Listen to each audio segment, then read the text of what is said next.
Hello and welcome if you are new. I'm starting a brand new series where I will be watching every single Carlos Sainz race until he wins the next. For those of you who are new, Carlos Sainz used to drive for Scuderia Ferrari and is now going to Williams, which is an astronomically worse team. And as a result, him winning ain't gonna happen anytime soon. So let's talk about his very first race, Australia 2015, the opening of the 2015 season of Formula One. Now, I started watching in 23. I started watching like near the end of 22, 23, and then 24. So I haven't seen any of the older seasons. This is brand new to me as well.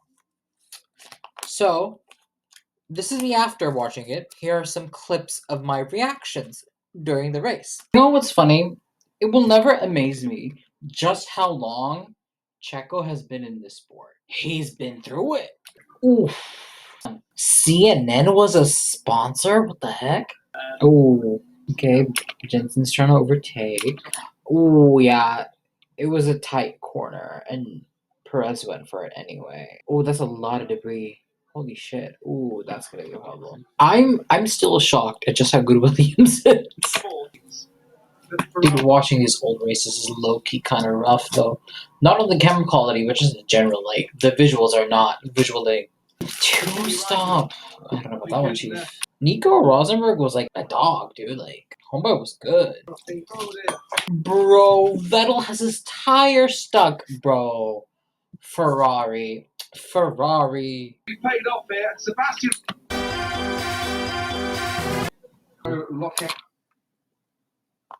Williams was P3? Oh, DD. Oh, what it is? Oh, DD. What it is? Felipe Massa P3. Hold up. Wait a minute. Something ain't right. Yeah, Williams. See, we need this level from Carlos next year onwards. Okay, we need this version. We need this to happen. Ain't no way Felipe Massa. That's retired with a back injury. Oh, Massa, I should say, on his debut. bro, baby Max Verstappen looks so weird. Take in. There's so many people that are not on this grid. There are only like 17 drivers. No, 15 because the last 15 out of like 20. What the heck? Oh my god. Total Wolf and Arnold. Damn. I mean, Arnold, I'm not going to say his last name. Malaysia. Onto the grid is the Malaysia. First of all, can we appreciate how amazing the Australia track is? I mean, truly, it is beautiful. And granted, yes, it's like, oh my god, you watch it every single year, but still, it's a beautiful track. Also, Total Wolf looks so yeah. Actually, no, Total Wolf looks the same. He's always looked kind of aged. Which is actually good because the older he gets, he'll look younger, if that makes sense. Obviously, somehow there were only 13 cars on the grid because 7 people DNF'd or did not even qualify at the beginning of the race. Valtteri Bottas had a back issue. I think Daniel Kvyat had some sort of engine issue. A few teams their cars just were shit and couldn't race. And then there are a lot of drivers that I didn't know. And then like lap 2 there was an incident. Yeah, that's like generally the beginning phases of the race. Um, First of all, Nico Hulkenberg and Sergio Perez look like children. They look like babies. They literally look so young. I'm like, oh my god, I can't. Because Nico, they're both like fathers with children who are quite aged, and in that they're like, again, granted, it's like almost 10 years, but still they look so young. But yeah, like it was fun. Obviously, Ferrari.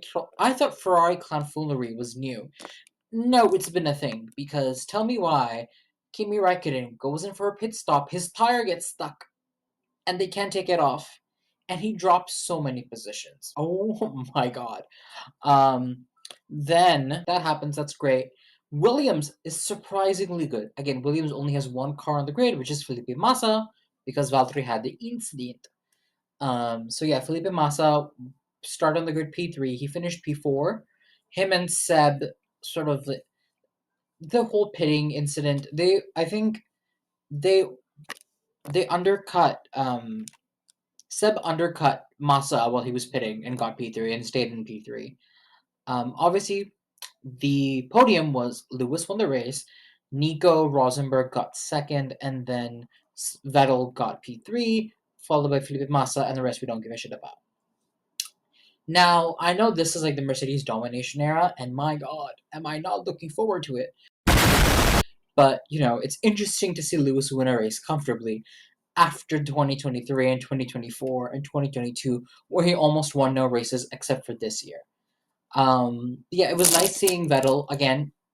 Vettel was like on Lewis's ass for like a good part of that race. But now the main.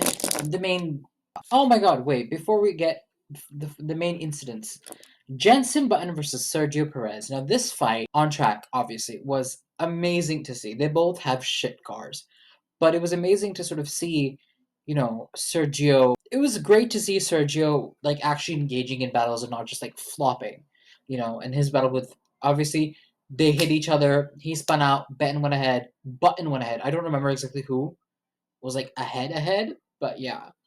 Um, Now let's talk about Carlos Sainz. Carlos Sainz and Max Verstappen both. I think they started P6 and P7 or P4, like P5, something like that in Toro Rosso, which is really good for them. Again, granted, most of the grid was not able to race on that race, which is why they were so far ahead. But I digress. They were doing quite well, considering. And unfortunately for Toro Rosso, they had a power unit engine failure with Renault. They were using Renault engine at the time, and as a result, shit hit the fan. And Max Verstappen was climbing, pushed the power unit too far, DNF'd. His car literally gave out, stopped working. And his very first debut race, he DNF'd. And his father, like we know Jos Verstappen has an anger problem, right? So he just like punches a wall and then walks away. I'm like, ooh. Max. Yeah, I mean, fortunately for Carlos Sainz, he managed to not DNF. However, he fell a lot of places because he didn't push the car, otherwise he would also DNF. So, I mean, strategically, that was a smart move, but at the same time, I'm like, listen, first race you're finishing in points in Toro Rosso, that's pretty good. I mean, that's really good, and it's his first season. So that skill set that I currently imagine him with is not there. So it will take time for me to get to that point. But still, it's amazing to see, you know, baby Carlos to now Carlos. So that is my race breakdown debrief of the Australian GP. And the next race is Malaysia. I will watch it, give you my thoughts. Kapow! I don't know. I'm trying something new.